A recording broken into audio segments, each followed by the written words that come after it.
Leitura da Bíblia por Neuza Baldini. Primeira Epístola do Apóstolo Paulo aos Coríntios, capítulo 6, a partir do versículo 15. Não sabeis vós que os vossos corpos são membros de Cristo? Tomarei, pois, os membros de Cristo e fá-los-ei membros de uma meretriz?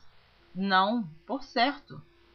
Ou não sabeis o que se ajunta com a meretriz, faz-se um corpo com ela? Porque serão, disse, dois numa só carne. Mas o que se ajunta com o Senhor é um mesmo Espírito. Fugi da prostituição. Todo pecado que o homem comete é fora do corpo, mas o que se prostitui peca contra o seu próprio corpo. Ou não sabeis que o nosso corpo é o templo do Espírito Santo, que habita em vós, proveniente de Deus, e que não sois de vós mesmos? Porque fostes comprados por bom preço. Glorificai, pois, a Deus no vosso corpo e no vosso espírito, os quais pertencem a Deus. Na leitura anterior, eu havia lido o versículo 13, que diz: os manjares são para o ventre, e o ventre para os manjares. Deus, porém, aniquilará tanto um como os outros, mas o corpo não é para a prostituição, senão para o Senhor, e o Senhor para o corpo. Então eu comentei na gravação anterior que o nosso corpo não foi feito por Deus para ser dado à prostituição. O nosso corpo não pode ser um corpo oferecido aos prazeres da carne para prostituir. O nosso corpo é o templo do Espírito Santo habitar. Então eu disse que prostituição não é profissão. E aqui no versículo 19 do capítulo 6, o apóstolo Paulo continua falando: ou não sabeis que o nosso corpo é o templo do Espírito Santo, que habita em vós, proveniente de Deus, e que não sois de vós mesmos? Versículo 18. Fugi da prostituição. Todo pecado que o homem comete é fora do corpo, mas o que se prostitui peca contra o seu próprio corpo. Porque fostes comprado por bom preço. Glorificai, pois, a Deus no vosso corpo e no vosso espírito, os quais pertencem a Deus. Eu não posso fazer muitos comentários, eu sempre estou dizendo, senão eu alongo muito a leitura da Bíblia, mas são versículos que merecem serem comentados.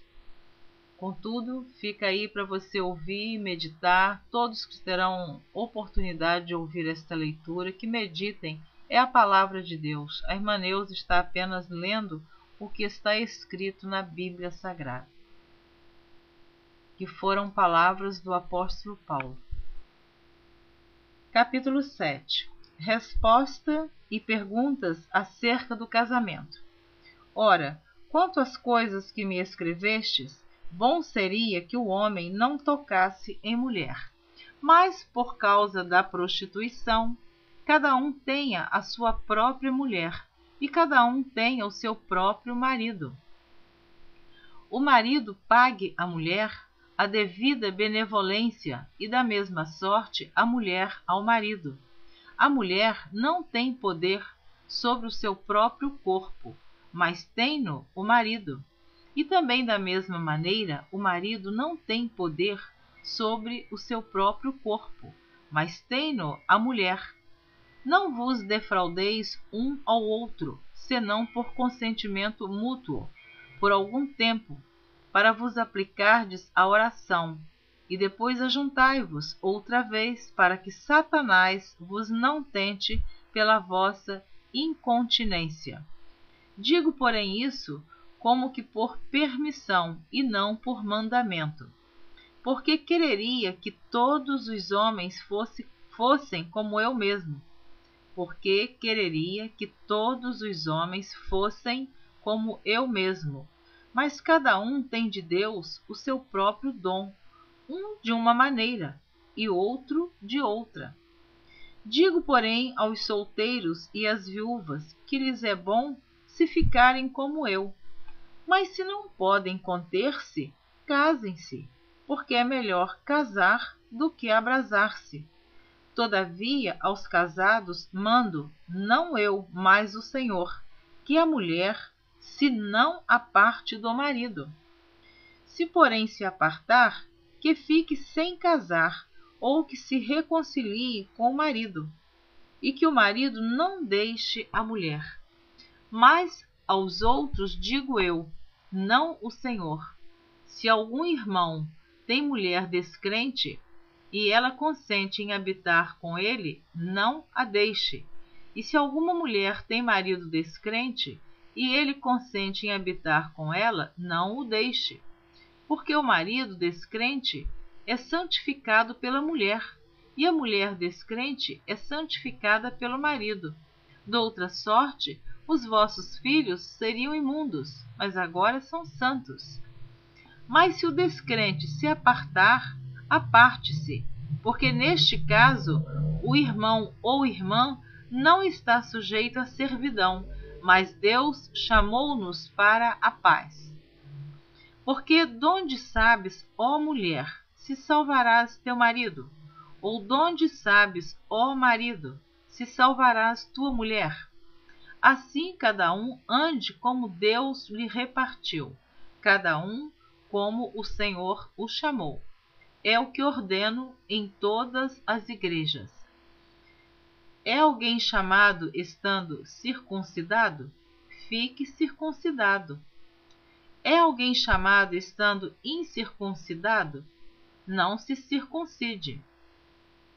A circuncisão é nada, e a incircuncisão nada é, mas sim a observância dos mandamentos de Deus. Cada um fique na vocação em que foi chamado. Foste chamado sendo servo? Não te dê cuidado. E se ainda pode ser livre, aproveita a ocasião, porque o que é chamado pelo Senhor, sendo servo, é liberto do Senhor, e da mesma maneira, também o que é chamado sendo livre, servo é de Cristo. Fostes comprado por bom preço. Não vos façais servos dos homens. Irmãos, cada um fique diante de Deus no estado em que foi chamado. Ora, quanto às virgens, não tenho mandamento do Senhor. Dou, porém, o meu parecer, com quem tem alcançado misericórdia do Senhor, para ser fiel.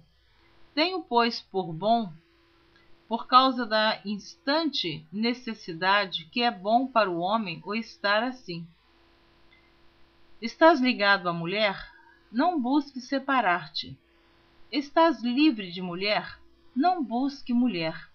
Mas se te casares, não pecas. E se a virgem se casar, não peca. Todavia, os tais terão tribulações na carne, e eu quereria poupar-vos. Isto, porém, vos digo, irmãos, que o tempo se abrevia. O que resta é que também os que têm mulheres sejam como se as não tivessem, e os que choram como se não chorassem, e os que folgam como se não folgassem, e os que compram como se não possuíssem, e os que usam deste mundo como se dele não abusassem, porque a aparência deste mundo passa. E bem quisera eu que estivesses sem cuidado. O solteiro cuida das coisas do Senhor, em como há de agradar ao Senhor. Mas o que é casado cuida das coisas do mundo, em como há de agradar à mulher. Eu li até o versículo 33 do capítulo 7. Na próxima gravação você continua ouvindo o capítulo 7 a partir do versículo 34. Eu quero abençoar você que está ouvindo a leitura da Bíblia por Neuza Baldini. Eu espero que você continue ouvindo, se assim você desejar. Amém.